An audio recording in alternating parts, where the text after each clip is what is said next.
नमस्कार दोस्तों, OCN network में आपका स्वागत है। मैं हूं ओमकार चौधरी। चुनाव को लोकतंत्र का उत्सव माना जाता है और उत्सव शब्द जहां जुड़ा हुआ हो तो वहां तो खुशियों का उसको प्रतीक माना जाता है।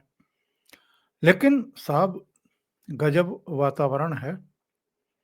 आज झारखंड के और महाराष्ट्र के और उत्तर प्रदेश समेत बहुत सारे राज्यों के उपचुनाव के भी नतीजे आने वाले हैं और उससे पहले अजीब सी खामोशी है। हरियाणा के जब रिजल्ट आ रहे थे तो कांग्रेस मुख्यालय 24 अकबर रोड में ढोल ताशे वाले नाच गाने वाले भी बुला लिए गए थे। सुबह 9 साढ़े 9 बजे जब पोस्टल बैलेट ही खुल रहे थे और उस समय तक पहला अधिकृत आंकड़ा भी अपलोड नहीं हुआ था चुनाव आयोग की तरफ से और पोस्टल बैलेट में कांग्रेस पार्टी को 70 से अधिक सीटों पर लीड लेते हुए दिखाया जा रहा था और भारतीय जनता पार्टी 15-17 सीटों पर लीड लेते हुए लटकते हुए दिखाई दे रही थी। तो जयराम रमेश से लेकर के उनके कई बड़बोले प्रवक्ता, जिनमें पवन खेड़ा वगैरह भी शामिल थे, उन्होंने बयानबाजी शुरू कर दी थी। बल्कि ये कहना शुरू कर दिया था कि साहब, मोदी जी को जलेबी भिजवाएंगे। और नेपथ्य में, पार्श्व में वो ढोल बजते हुए दिखाई दे रहे थे, खुशी के ढोल बजते हुए दिखाई दे रहे थे। और करीब करीब उसके 1.5 घंटे बाद वो दोनों ढोल वाले वहां से दबे हुए कदमों से गेट के बाहर जाते हुए जब दिखाई दिए तो किसी मीडिया वाले ने उनको रोका, पूछा कि भाई क्या हुआ, ये ढोल वगैरह बजाने क्यों बंद कर दिए और कहाँ जा रहे हो? तो उन्होंने कहा कि साहब, हमें तो जो हमारी मजदूरी थी वो मिल गई है, दे दी गई है और हमसे कहा गया है कि अब आप लोगों का काम नहीं है, आप लोग यहाँ से निकल लो। क्योंकि तब तक हरियाणा के जो वास्तविक नतीजे थे उनका ट्रेंड बिल्कुल सिर चढ़ करके बोलने लगा था और भारतीय जनता पार्टी कांग्रेस से कहीं आगे खड़ी हुई दिखाई देने लगी थी और वो ट्रेंड सेट हो गया था, रुझान सेट हो गया था, हिल नहीं रहा था। तो कांग्रेस को जो गलतफहमी थी चंडीगढ़, रोहतक से लेकर के दिल्ली तक, उसको निकलते हुए ज्यादा समय लगा नहीं। एक बार केजरीवाल के साथ भी ऐसा हुआ था। 2017 में पंजाब में जब ये चुनाव लड़े थे तो दिल्ली में बाकायदा टेंट वेंट और कुर्सियां और मंच सब अरविंद केजरीवाल के भाषण की पूरी तैयारी थी। मीडिया को इनविटेशन दे दिए गए थे, लड्डुओं के ऑर्डर दे दिए गए थे। लेकिन बाद में पता चला कि साहब, बाजी ही पलट गई। वहां तो कांग्रेस, अमरिंदर सिंह के नेतृत्व में कांग्रेस सत्ता में आ गई है और आम आदमी पार्टी तो 18 या 20 सीटों पर ही अटक करके रह गई है। तो जैसा 2017 में केजरीवाल के साथ पंजाब में हुआ था, ठीक वैसा ही 2024 में कांग्रेस पार्टी के साथ हरियाणा में कांड हो गया था। और तब तमाम तरह की बातें कही जा रही थी। ये भी कहा जा रहा था कि भाई, पनौती वहां पर थी। पनौती कौन? योगेंद्र यादव के बारे में कहा गया, राहुल गांधी के बारे में भी कहा गया, जिन्होंने नरेंद्र मोदी के बारे में एक बार पनौती शब्द का प्रयोग किया था और एक बार नहीं, कई बार किया था। और ये जो इकोसिस्टम है, इसने उन नरेंद्र मोदी को पनौती के रूप में प्रचारित प्रसारित करने की बेशर्मी दिखाई थी, बेहयाई दिखाई थी, जो 2002 से ही कांग्रेस को गुजरात में भी पटखनी दे रहे हैं और 2013-14 के बाद से देश के अलग-अलग हिस्सों, अलग-अलग राज्यों में भी पटखनी दे रहे हैं और सेंटर में भी दे रहे हैं। 2014 में भी कांग्रेस हारी, 2019 में भी हारी, 2024 में भी हारी और नरेंद्र मोदी तीसरी बार देश के प्रधानमंत्री बन गए। तो हरियाणा में पनौती कौन हुआ फिर? और वो जलेबी राग उसका क्या हुआ? बहुत मजाक उड़ी, मीम बने जम करके और इनकी एक प्रवक्ता सुप्रिया श्रीनेत का तो नाम ही जलेबी बाई पड़ गया क्योंकि एक डिबेट में बड़बोलेपन में रिजल्ट आने के एक दिन पहले या जिस दिन एग्जिट पोल आए थे उसी दिन उन्होंने दावा कर दिया था कि भारतीय जनता पार्टी तो 15-17 सीटों पर अटक करके रह जाएगी और हम 2/3 बहुमत हासिल करेंगे और अगर ऐसा नहीं हुआ तो मेरा नाम बदल देना। तो बहुत दिनों तक गौरव समेत कई लोगों ने उनका पीछा किया। हर डिबेट में शहजाद पूनावाला ने भी उनसे पूछा कि साहब आपका नाम क्या रखें, आपका नाम क्या बदलें? और वो भागती रही ये कहते हुए कि नहीं नहीं ये मैंने नहीं कहा था, जबकि वो ऑन रिकॉर्ड सभी टीवी चैनलों और सोशल मीडिया मंचों के पास उनकी बात है। बहरहाल आज चूंकि झारखंड, महाराष्ट्र और कई राज्यों के उपचुनाव के नतीजे आ रहे हैं, कांग्रेस इस बार वैसी गलती करने को तैयार नहीं है जैसी हरियाणा के मामले में की थी। बड़बोलापन नहीं है, किसी तरह की दावेदारियां नहीं है, कोई ढोल ढपाड़े भी उनका शोर सुनाई नहीं पड़ रहा है। यानी दूध का जला भी छाछ फूंक फूंक करके पीता है, उस कहावत को कांग्रेस पार्टी चरितार्थ कर रही है। दूसरा जो चेहरा है महाराष्ट्र का, जो खामोश है, वो बरसों चूंकि कांग्रेस की ही राजनीति करता रहा है और उनकी रीति नीतियों से बहुत अच्छे तरीके से वाकिफ है। शरद पवार, वो भी एकदम पिन ड्रॉप साइलेंस जिसको कहते हैं, सुई पटक सन्नाटा उनके खेमे में दिखाई दे रहा है। चुप हैं बिल्कुल, कुछ दावेदारी नहीं, कुछ नहीं, चुप हैं। वो संभवतः समझ रहे हैं कि हालात क्या बन गए हैं।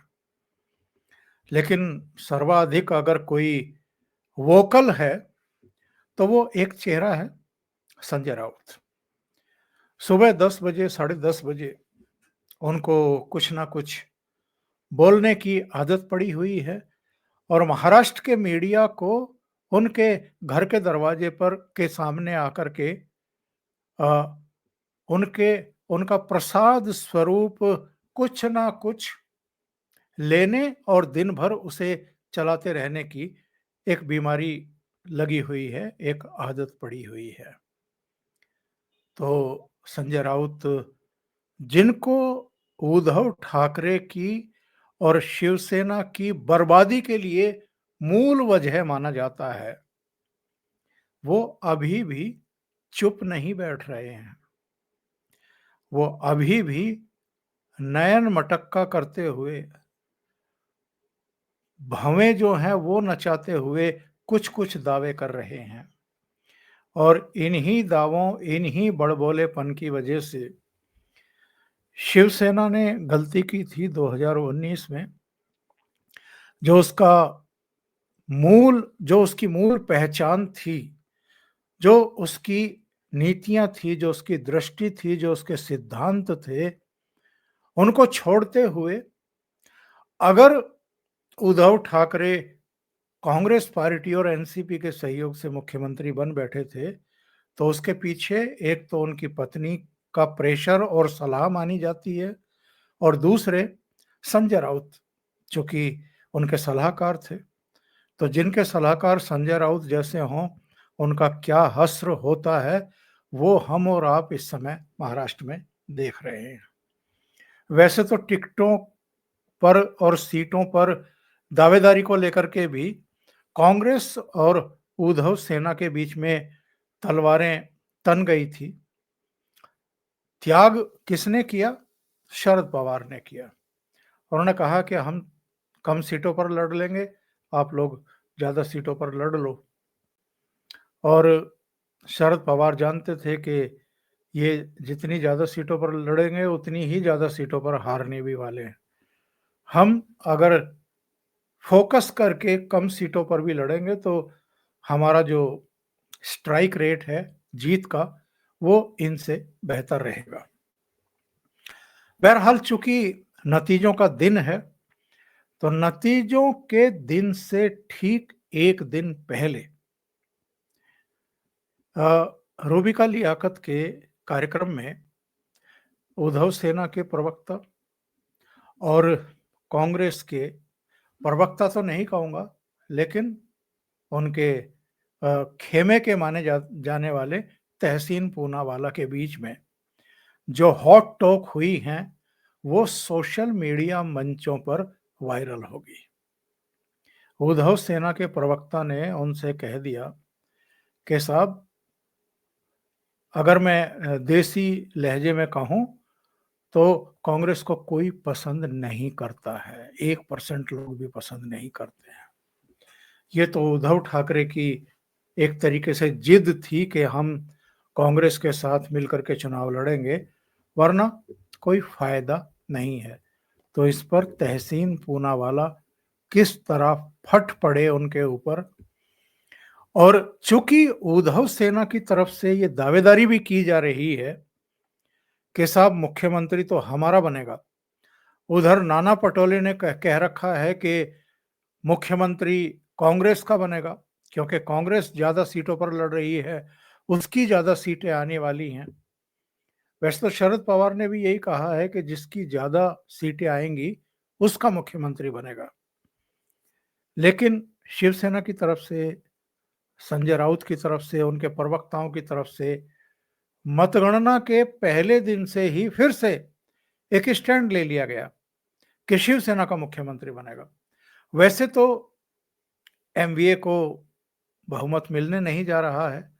अगर एग्जिट पोल के सबके आप नतीजे देखें, रुझान देखें, दिशा देखें, तो सब ये कह रहे हैं कि भारतीय जनता पार्टी के नेतृत्व वाली महायुति को ही बहुमत मिलने जा रहा है। और प्रदीप गुप्ता का तो एग्जिट पोल कह रहा है कि 175 से लेकर के 200 सीटों तक, यानी एक तरफा जीत दर्ज कर सकती है भारतीय जनता पार्टी के नेतृत्व वाली महायुति। इसके बावजूद उद्धव सेना के प्रवक्ता किस लैंग्वेज में बात कर रहे थे और तहसीन पूनावाला ने किस तरह उनको खरी खरी सुना दी, वो मैं आपको सुनवा देता हूं। 90%, 99%, 98% लोग कांग्रेस को पसंद नहीं करते। ये आप लिख लीजिए। ये तो उद्धव जी नहीं माने। तो फिर क्या है कांग्रेस का वोट लेने? नियाते से वोट लेने। कांग्रेस का कौन सा? आपका तो मराठी मानुस का वोट गया एकनाथ शिंदे जी के साथ, हिंदुत्व का वोट गया भाजपा के साथ, यहाँ पे कांग्रेस का वोट ले रहे, आदरणीय शरद पवार जी का वोट ले रहे। वोट आपको शरद पवार जी का चाहिए, वोट आपको राहुल जी का चाहिए, और टीवी पे आके आपको बोलना है हमको कोई पसंद नहीं करता, हमको मुख्यमंत्री बनना है। अरे आप मुख्यमंत्री थे, आपके नाक के नीचे से आपकी पुलिस आपके विधायकों को दूसरे राज्य में ले गई, आप फेसबुक पे तालियां बटोरते रह गए। अभी यहाँ पे भी रूपिका जी कहेंगे ट्विटर पे सब आपको ताली मारे और फेसबुक पे आपको ताली मार रहे थे, वही तो करते हो आप। फेसबुक ट्विटर, अरे वो दुनिया से बाहर आपका था, नहीं मैं असल दुनिया में आओ, शरद पवार जी की राजनीति करो भाई, मैं सकते नाना पटोले की राजनीति तहसीन पूनावाला। एक सेकंड संजय गुप्ता, एक सेकंड। ये मतलब अभी तो आप लोगों की शादी हुई है, कैसे लड़ रहे हैं आप? शादी कुछ नहीं हुई, ये तो सिर्फ एक समझौता था। ये क्लाइंट का सिर्फ, और कुछ नहीं था। ये क्या चल रहा है? कल तो ये शरद पवार जी के बारे में। इसका मतलब आप समझ रहे हैं, जैसे ही हार की खबरें आनी शुरू होंगी वैसे ही ये एक दूसरे के सिर पर हार का ठीकरा फोड़ना शुरू कर देंगे, हार के लिए एक दूसरे को जिम्मेदार ठहराना शुरू कर देंगे। और अगर गलती से इनको बहुमत मिल गया या बहुमत के करीब तक पहुंच गए, तो उसके बाद मुख्यमंत्री पद की दावेदारी को लेकर के जो जूतम बाजार होने वाला है वो दृश्य देखने वाला होगा। उद्धव ठाकरे के बारे में ये कहा जा रहा है, संजय राउत के बारे में भी ये कहा जा रहा है कि अगर बहुमत मिला या बहुमत के नजदीक तक ये पहुंच गए गलती से भी, और उद्धव ठाकरे को अगर मुख्यमंत्री बनाने के लिए शरद पवार और कांग्रेस पार्टी तैयार नहीं हुई, तो ऐसी सूरत में उद्धव ठाकरे इनका भी कोई मुख्यमंत्री नहीं बनने देंगे। उसके बाद उद्धव ठाकरे क्या फैसला ले सकते हैं, जरा इस पर सोचिए। अभी के लिए इतना ही। बहुत बहुत धन्यवाद। अगर आपको ये चैनल और इसके कंटेंट पसंद आ रहे हैं तो लाइक करें, कमेंट करें, वीडियो को शेयर भी करें। अभी तक अगर आपने ये चैनल सब्सक्राइब नहीं किया है तो सब्सक्राइब कर लें, साथ में लगे बेल आइकॉन को दबाना ना भूलें ताकि आगे आने वाले वीडियो और उनके नोटिफिकेशन आप तक पहुंचते रहें। बहुत बहुत धन्यवाद। नमस्कार।